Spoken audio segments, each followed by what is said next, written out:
Paul and I watched the coolest movie about a week or two ago. It's called The Triangle of Sadness. It's available, right? Doug's watched it. It's available on Amazon Prime if you want to watch it.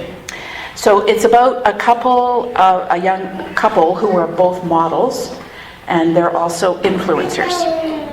And so they're gifted stuff all the time, I guess, so it shows up on their social media accounts and influence other people. And so they're gifted this cruise. I think it's in the Mediterranean. Do you think it's the Mediterranean? Okay. It's in the Mediterranean. Doesn't matter. And so they're on this cruise. So they're there, these models. And then also a couple like Russian oligarchs, like uber. Oh, sorry, Wesley. Oh, he did a face plant. I'm going to trip your children.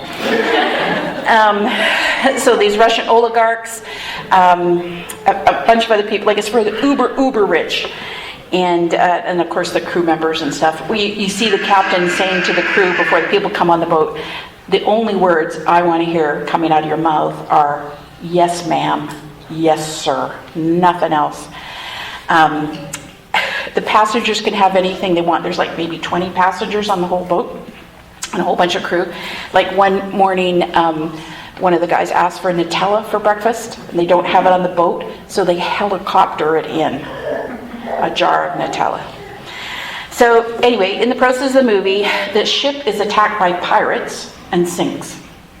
And so then a bunch of them make it to a deserted island, including like the rich Russian guys, the model couple, a few other people, and one of the pirates. And then the Filipino lady whose job it was to clean the toilets on the yacht. Okay? So they get to this deserted island, and none of them have any skills that can help them survive. Not a one. They don't know what to do. Only the Filipino lady, toilet cleaner lady. She could catch an octopus. She could build a fire to cook it. And she found fresh water. So it's a complete power shift, right? Where if they want to live, they have to ingratiate themselves with the Filipino lady. And at one point she says to the young model guy, "You're sleeping with me. If you want food for your wife, you're sleeping with me." Like it's a complete role reversal in power. And it just it really blew me away. So I guess that's what I've been thinking about over the last couple of weeks, like what kind of power do I have? And how do I use that for good or for bad? And how did Jesus use his power while he was here on earth? And I think that's one of my points. Mostly, he didn't use the power that he had. You know, he says, "I came to serve, not to be served." Like Jesus came not to use his power. Anyway, here's a bunch of stories that I've collected over the last several weeks about this whole power thing. So I heard this story on CBC Radio a long time ago. It was this weird program where they appeared, anyway, to just randomly phone people in the phone book. And then they just talked to whoever answered the phone. So they phoned this guy. And it was this guy, and he told about how his family won $1 million in a lottery. This is in the 1970s, okay? You could buy a lot of houses for $1 million in the 70s. It was a lot of money. Minimum wage was $2.50 an hour. Anyway, so he related the story about his family won this $1 million. His family moves to a new fancy house in a new fancy neighborhood. And then he gets sent to this private, exclusive boarding school, which he hated. His family lost all their friends, because the old friends from the poor neighborhood were embarrassed to associate with them. And then his parents ended up getting divorced. And so his conclusion was that winning that lottery was the worst thing that had ever happened to him in his life, because everybody in his family was pretty happy and contented before then, and then they won this money and it just wrecked their lives. Okay, that's number one. Number two. One of the really great things about my parents was how hospitable they are, or were. They're dead. They were. They often had people staying at our house, like missionaries are on furloughs or speakers, some events that they organized. So there's one time we had a guy named John White. Does that name mean anything to anybody? From a charismatic church. Thank you, Doug. I know, John White. From assistant pastor to him for about 5 years. You were? My dad was the assistant pastor to Dr. John White. Oh, okay, yeah. Oh, cool. Okay, thanks. No, that's cool. So anyway, John White came and stayed at our house. Well, my parents had arranged this little special event, okay? Like, not a revival, but, a bunch of evenings of him speaking. So anyway, he's at our house, staying at our house. And then one night after we had finished dinner, there's a knock at the door. They're so cute, but I get distracted. There's a knock at the door, and my dad had just about to start one of his slideshows, and my mom goes and answers it. And it turns out that it was a gentleman who had come to one of the talks during the week, and he'd found out where we lived, which wasn't hard in the olden days. You just looked it up in the phone book and had everybody's addresses in it. So he'd come to our house because he wanted to talk to John White. And so I remember that the man who came to the door was very rough looking. He did not smell good. And he had this kind of mangy dog with him. So anyway, my mom invited him and his dog in. And he just came into the living room where we were all sitting. And he began to, in Christian idiom, pour out his heart to John White. I found this very embarrassing. He started confessing all these terrible things that he had done in his life that he now felt forgiven for. And he was saying now he felt he had hope in life, that he could be loved because of the talk that he'd heard by John White, and he wanted to talk to him. So I think I was about 10 years old at the time. And here was a growing man crying. I'd never seen that before, crying as he spoke to John White. And then what were we all supposed to do? Well, he sat there crying. I mean, were we supposed to listen to what he said? Were we supposed to go on with our slideshow and pretend we didn't hear him? My mom tried to get him away from John White by kindly offering him some dinner in the kitchen, but he didn't go for it. This was not the kind of person we had in our house normally. Like I said, he was very rough looking. And I couldn't have articulated it at the time, but intuitively I knew he was of a far different class than my family was.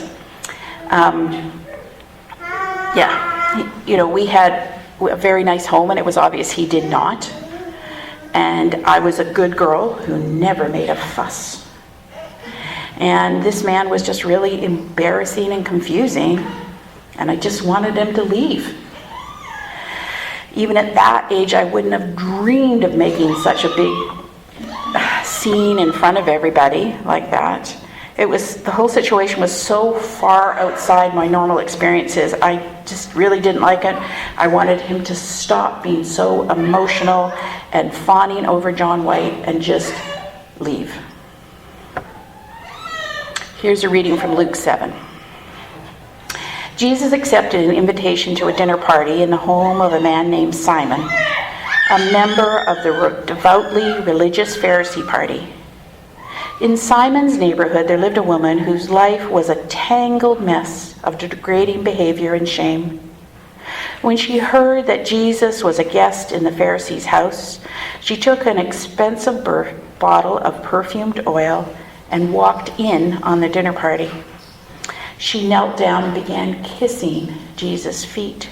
She was crying her eyes out, and she dried her tears from his feet with her own hair. Then she opened the perfume oil and used it to massage his feet. When the host, Simon, saw this, he was mortified, and one of his first thoughts was, if this man, Jesus, was really a prophet that people say that he is, he'd know straight off that this woman who's all over him is a filthy sinner, and he'd get rid of her. Before he had a chance to do anything, though, Jesus spoke up. Simon, he said, I've got something you need to hear. Well, let's hear it then, teacher, he replied. Jesus said, there was a money lender who had two bad debts. One man owed him $5,000, and the other owed him only $50. But neither of them had the means to pay him back. In a fit of generosity, he wrote off the debts, leaving both of them owing nothing. Now tell me, which of the two do you think he will be more popular with? Simon answered, I suppose the one who was let off the bigger debt. No doubt, said Jesus. And then with a smile to the woman, he said to Simon, now think about how you're looking at this woman. I arrived here tonight, and you didn't even show me where the bathroom was to wash my hands. But this woman has washed my feet with her tears and dried them with her own hair. You didn't even offer me a warm handshake, where she has hardly stopped kissing my feet. You didn't give me a pre-dinner drink to make me feel at home, but she has opened a bottle of expensive perfume and given me a foot massage. Let me tell you what this proves. She knows that although she has committed every sin in the book, she's been forgiven the lot. Her extravagant display of love is the measure of her gratitude. But those who live so tightly that they hardly need any forgiveness strangle their capacity to love others. Kind of sounds like what happened at our house that night, doesn't it? I think most people would have seen our family as pretty together and a wee bit uptight. Our family had power. We were moderately rich. We were of European descent. My dad was a doctor, and that gave everyone in the family some status. I don't know how my father being a doctor made me as a person any better, but it seemed to somehow in other people's eyes. Let me read that last line of scripture again. But those who live so tightly that they hardly need any forgiveness strangle their capacity to love. And that was my family. We were pretty acceptable in society.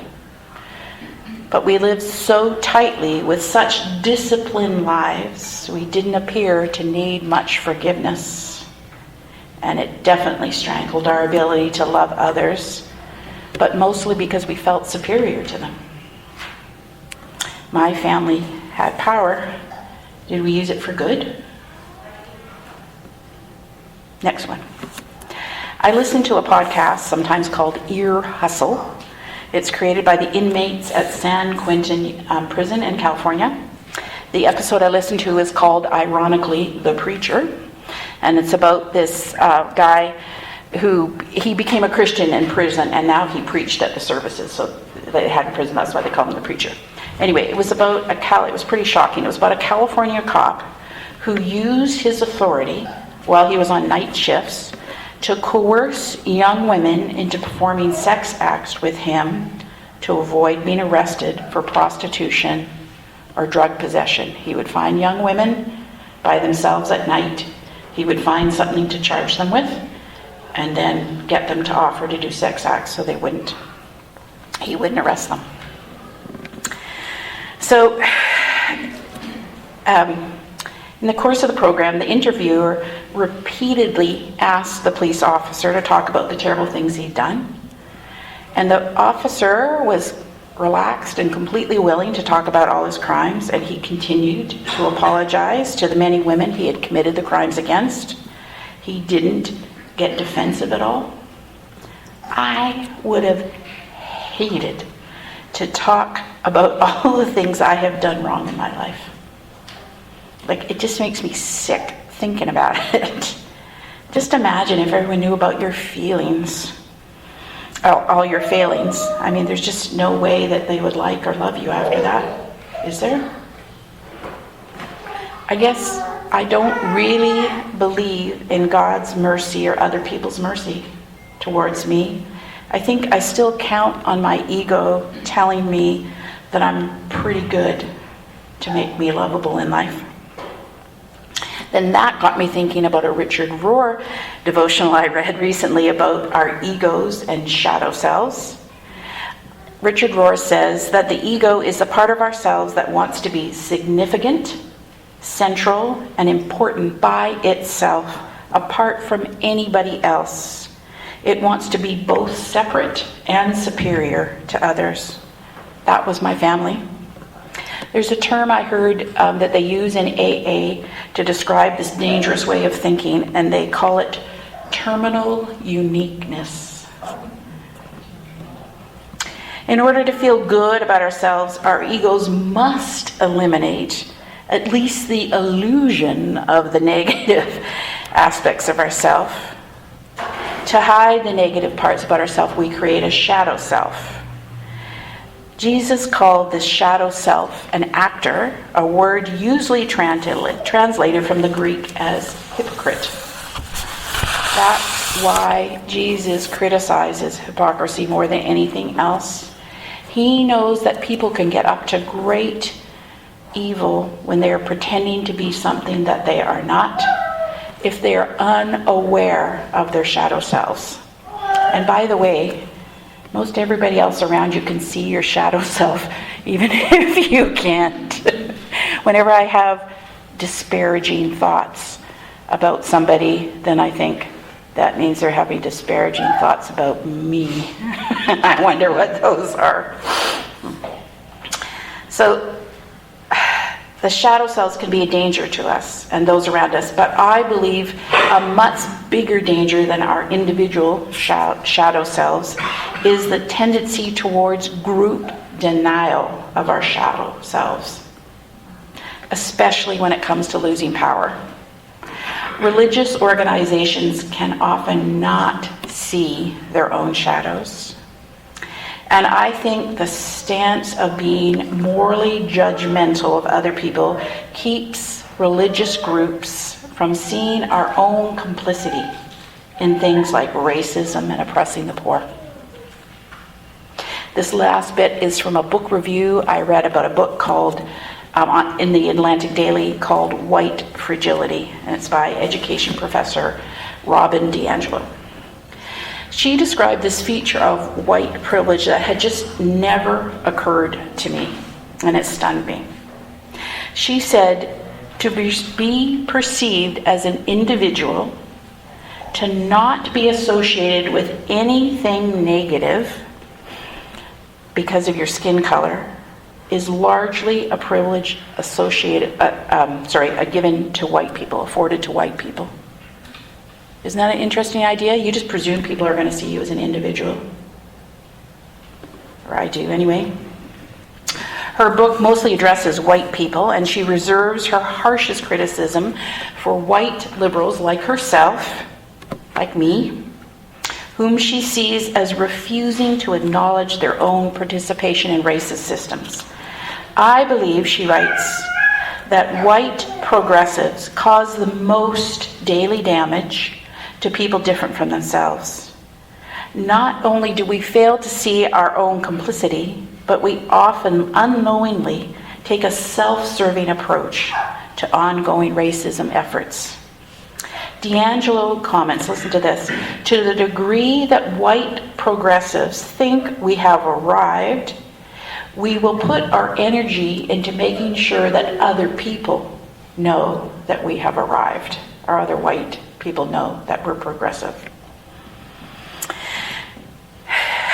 She believes that even the racial beliefs and responses that feel authentic or well-intentioned may have likely been programmed by our unacknowledged belief in our own white supremacy. She argues that white people usually refrain from correcting each other's racial missteps to preserve the peace. I know I do that. But I actually called someone out in my extended family on a racist joke they made recently. It did not go well. Like, really, they just stood up and left the room. Anyway, I'll think twice before I do that again. I mean, I hope I'll do it, but I'll be scared, but I hope I'll be brave enough to do it. I'll be afraid, though. This woman, DiAngelo, asserts that white people's inability to discuss their shadow selves, their hypocrisy, it's this kind of fragility that holds racism in place. So that's all my stories for today. And what I'm aiming for is to stop being fragile and think and talk about my own power and how I use or misuse it. And more importantly, I want to think about our community's power and how we use or misuse it. But those who live so tightly that they hardly need any forgiveness strangle their capacity to love.